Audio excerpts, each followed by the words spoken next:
Good Wednesday, everyone. I'm Cyrus Webb, and welcome to Conversation Daily News. Glad you all could be with us. We, of course, have your news headlines coming up on this hump day. Have a message from my book, Words I Choose to Live By, and then today's entertainment spotlight. Here, part of my conversation with actor Jonathan Frakes. Of course, we know him from the hit show on television, Star Trek The Next Generation, as well as Star Trek Picard and other television shows and films. He talked to us, though, about his desire to raise awareness of pancreatic cancer, but also his support of PanCan as well. You don't want to miss that.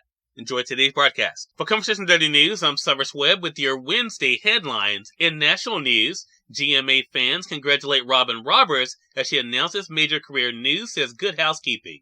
The ABC host received 2 2024 Daytime Emmy Award nominations for Turning the Tables. Let's all give a major round of applause to the one, the only Robin Roberts, says GoodHousekeeping.com. The Good Morning America star has a busy career between hosting the ABC morning show and running her production company, Rockin' Robin Productions. Amid producing so many projects, one such title she works on is getting major recognition in the world of television. In an announcement made on April 19th, the National Academy of Television Arts and Sciences announced the nominees for the 51st Annual Daytime Emmy Awards, which will be presented live on CBS on June 7th. Alongside multiple honorees, Robin received 2 nominations, one for Daytime Talk Series and one for Directing Team for Multiple Camera Daytime Nonfiction Program for her show Turning the Tables, which follows iconic female stars in Hollywood having inspirational conversations and airs on Disney+.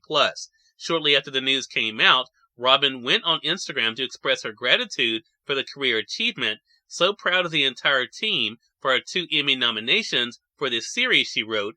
Grateful to our wonderful guests in Season 2. Congrats to all this year's Emmy nominees. While fans learned of the TV personality's milestone achievement, they immediately went to the comments to celebrate Robin's success. Although it's unclear if Turning the Tables will return for new episodes, Robin isn't letting that stop her from pursuing the quest to speak with iconic women in entertainment about their journeys. In Mississippi news, City of Jackson hopes new parking kiosks will bring in $2 million, says 16 WAPT.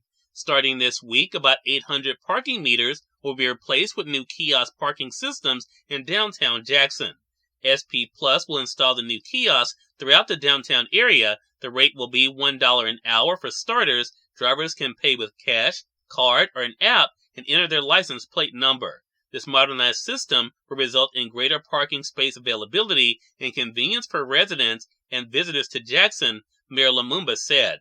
Lumumba said the new system promises to bring in more than $2 million a year in revenue. In more Mississippi news, City of Jackson settles wrongful death lawsuit with family of George Robinson.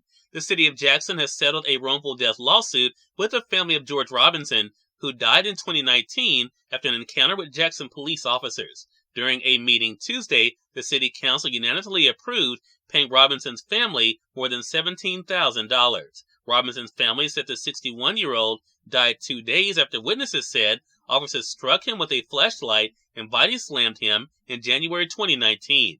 According to police, Robinson was checked out by an ambulance crew and was released without treatment. About 3 hours later, another ambulance was called to the Jackson Motel, where Robinson was visiting with people in a room. He was taken to the University of Mississippi Medical Center, where he later died, police said. Robinson died of a hemorrhage caused by blunt force trauma, according to Hinds County coroner. Former Jackson police officer Anthony Fox was convicted of culpable negligent manslaughter in Robinson's death, but the Mississippi Court of Appeals reversed the 2022 conviction. After being released from jail, Fox returned to work at the Clinton Police Department.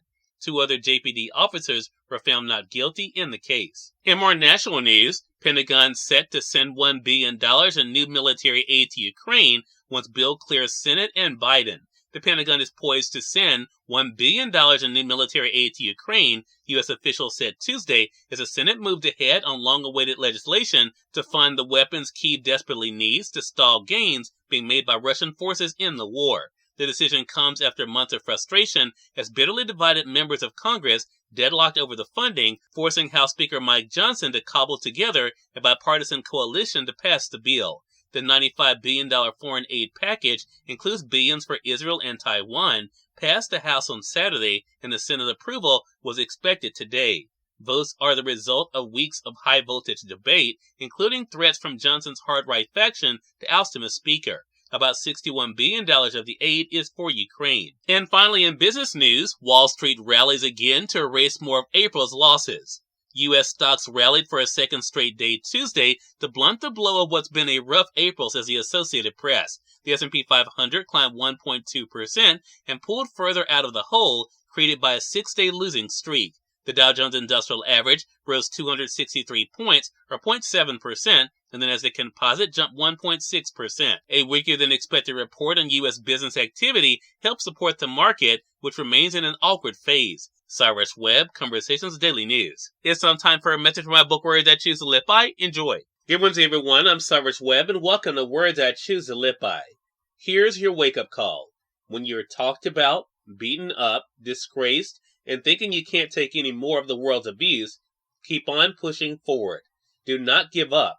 Know that on the other side of the storm is a breakthrough you have been waiting for yourself and your situation. Now let's go get it. Have an amazing Wednesday. We are part of my conversation coming up with actor Jonathan Frakes in today's Entertainment Spotlight. Stay with us. You're listening to Conversation Daily News. For Conversation Daily News, I'm Cyrus Webb with your Entertainment Spotlight. Actor Jonathan Frakes rejoined me on Conversations Live, the radio show, not only to talk about how he uses his platform to raise awareness, but also why the cause of pancreatic cancer is so important for him, and his support of PanCan is important for all of us. Here's a bit of our conversation. Jonathan, thank you again for the time. Really appreciate it. Cyrus, it's great to be back with you. Thank you very much. Well, like I mentioned, you are already out there making a difference. You've been on the program before talking about why PanCan is such an important thing to you. But what has it been like for you to see, especially how your fans have rallied around this cause, Jonathan, and showed their support? It's unbelievable. When my brother died 26 years ago, survival rate. In the last 2 or 3 years, it's gone up a percentage point. We're now at 13% survival, which is horrible, but still so much better than it has been. And the participation, we are now in 60 cities for this Purple Stride event on Saturday, April 27th. We're trying to get $19 million together. There's 70,000 participants already, so we're cooking. And our leader, the wonderful Kitty Swink, who I probably mentioned last time we were here, who's an actor friend of ours who's been on all the Star Trek, is a 20-year pancreatic survivor. He's married to Armin Shimmerman, who is Quark on Deep Space. He's on our team. And John Billingsley, who is Dr. Phlox on Enterprise. He's on our team now. And J.C. Cotto, who's the brother of Manny Cotto, who is the showrunner on Enterprise, has joined us as well.